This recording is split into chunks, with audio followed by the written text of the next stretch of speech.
Hello மக்களே, இன்னைக்கு cook with கோமாளிலேருந்து வெண்ணெய் புட்டு கூட தேங்காய் பிஸ்கெட் எப்படி பண்ணுறதுன்னு பார்ப்போமா. ஃபர்ஸ்ட் 1 கப் பச்சரிசியை 3 மணி நேரம் ஊற வச்சுருங்க. 1/4 கப் கடலைப்பருப்பை 2 மணி நேரம் ஊற வச்சிடலாம். ஊற வச்ச பச்சரிசியை ஒரு மிக்சியில் சேர்த்துக்கலாம். 1 கப் தண்ணி விட்டு நல்லா அரைச்சி எடுத்துக்கோங்க.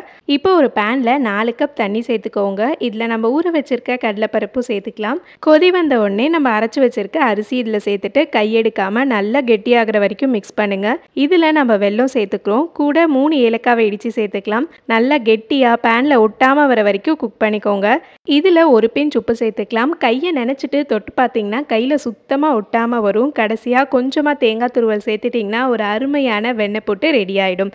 அடுத்து தேங்காய் பிஸ்கெட் பண்ணுறதுக்கு 1/2 கப் நெய் இல்லை வெண்ணெய் சேர்த்துக்கலாம். நான் 1/2 கப் அளவுக்கு சர்க்கரை கூட 2 ஏலக்காய் சேர்த்து பொடிச்சிட்டு இந்த வெண்ணெயோடு சேர்த்துருக்கேன். இதை நல்லா க்ரீமி ஆகிற வரைக்கும் பீட் பண்ணிக்கோங்க.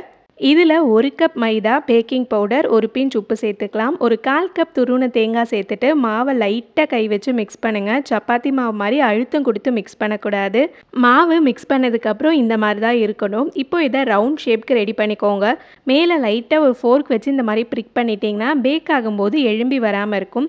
மேலே கொஞ்சமாக துருவின தேங்காய் சேர்த்துட்டு 170 டிகிரி செல்சியஸில் 15 நிமிஷம் பேக் பண்ணிங்கன்னா நம்மளோட பிஸ்கெட் ரெடி ஆகிடும். அண்ட் இந்த ரெசிபி குக் வித் கோமாளியில் யார் பண்ணதுன்னு தெரிஞ்சால் கமெண்ட்ஸில் சொல்லிடுங்க. பாய் பாய்.